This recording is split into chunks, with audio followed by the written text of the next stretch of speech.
یاد رکھیے اس کا دنیا میں ڈیزیز یعنی بیماری، ڈس ایبلٹی یعنی معذوری، اور death caused by infectious disease یعنی وہ جو انفیکشن سے ہونے والی بیماریاں ہیں، ان سے بچنے کے لیے انسان نے جو دو کام کیے ہیں، ایک صفائی ہے اور ایک ویکسینیشن ہے، یعنی ویکسین لگانا، یہ چیز کی گئی ہے۔ اور بہت سی ایسی بیماریاں ہیں جن میں میزلز ہے، خسرہ ہے، ممز ہے، ڈیفتیریا ہے، پرٹوسز ہے، روبیلا ہے، میننجائٹس ہے، کولرا ہے، نمونیا ہے، ہیپاٹائٹس بی جیسا خطرناک مرض ہے، چکن پاکس ہے۔ یہ وہ بیماریاں ہیں جنہیں ویکسینیشن کی مدد سے ہم نے کنٹرول کیا۔ کورونا نے جو تباہی مچائی تھی دنیا کے اندر، وہ بھی ویکسین کا ہی ایک پورا سیٹ اپ بنایا گیا، دنیا میں ویکسینیشن کی گئی تو کورونا پہ قابو پانے میں انسان کامیاب ہوا۔ ویکسینیشن ایجاد کیسے ہوئی؟ 1796 کے اندر، 1796 میں ایک یو کے کا بندہ تھا، اس کا نام ایڈورڈ گارنر تھا۔ اس نے ایک مائی ملک میٹ جو کہ گائے کا دودھ دو کے آ رہی تھی، اور گائے کے دودھ کے تھن کے اوپر وہ پاسچولز تھے یعنی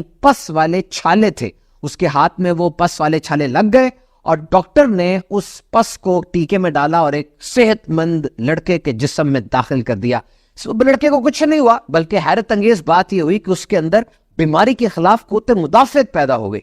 اور یہ چیز پھر ویکسینیشن کا باعث بنی۔ 1977 یہ انسانی تاریخ کا ایک یادگار سال تھا کہ جب صومالیہ میں اسمال پاکس، یہ بڑی خطرناک بیماری ہے، اپنے بڑوں سے پوچھے گا اس بیماری کا شکار ہو کے کتنے سینکڑوں ہزاروں لوگ اندھے ہو گئے، معذور ہو گئے اور جان سے ہاتھ دھو بیٹھے۔ 1977 میں صومالیہ کے اندر آخری اسمال پاکس کا مریض ملا تھا، اس کے بعد آج تک دنیا میں اسمال پاکس کا کوئی مریض نہیں آیا، اور 1980 میں اس کی ویکسین بھی ختم کر دی گئی، کیونکہ ویکسینیشن کی مدد سے، حفاظتی ٹیکوں کی مدد سے ایک بیماری دنیا سے ہی ختم ہو گئی۔ لگتا تو یہ جادو ہے، خیر وہ سائنس کی بہت سی ایسی باتیں جو جادو لگتی ہیں، تو آپ ہمارا ساتھ دینا، پولیو کے بھی اس بات کو ختم کریں اور اس کو بھی دنیا سے ختم کرنے میں ساتھ دیں تاکہ یہ بیماری بھی دنیا سے ختم ہو جائے۔ اور دوسری چیز ہے اینٹی بایوٹک ریزسٹنس، غیر ضروری استعمال دوائیوں کا، یہ بہت خطرناک ہے۔ یاد رکھیے جب آپ غیر ضروری اینٹی بایوٹکس کھاتے ہیں،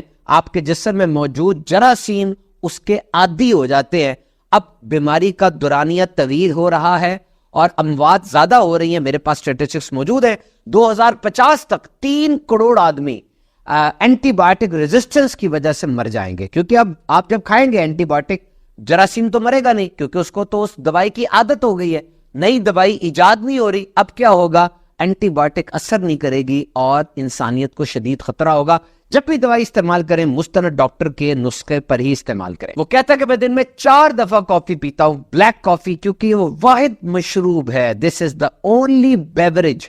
جس پر 30 سال کی ملٹیپل سٹڈیز ہیں، اتنی زیادہ تحقیقات جتنی اس کے اوپر ہوئی ہیں بلیک کافی کے اوپر شاید ہی کسی چیز پر ہوئی ہو۔ ویسے جو چائے ہے یا گرین ٹی ہے یا جو آپ یہ ٹرمرک کی ٹی اور ادرک وغیرہ پیتے ہیں، سب اپنی جگہ پر ٹھیک ہوں گی، لیکن اتنی پیچھے سائنس نہیں ہے ان کے جتنی سائنس بلیک کافی کے اوپر ہے۔ اور ہم سمجھتے ہیں کافی صرف کیفین کے لیے پینی ہے کہ تھوڑی جگا دے گی، کچھ لوگوں کو واقعی کافی جگا دیتی ہے، کیونکہ پیٹ پہ جا کے میٹابولائز ہونے میں اور دماغ سے گزر کے آنے میں 4-5 گھنٹے اس کو لگ جاتے ہیں، بے شک کافی نہ پیے، لیکن جتنی زیادہ تحقیقات اس کے اوپر ہے، کیفین کے علاوہ اس کا انسانی جسم کو کتنا فائدہ ہے، شاید ہی کسی اور چیز کا ہوتا ہو۔ آپ نہ پیے کافی اگر نہیں پیتے، لیکن یہ ایک انتہائی زبردست ڈرنک ہے۔ اسٹوڈنٹ اگر ہے، یونیورسٹی سے جانے سے پہلے پی لیں، آفس میں جانا ہے، جاب میں جانے سے پہلے پی لیں، تاکہ یہ آپ کو الرٹ رکھ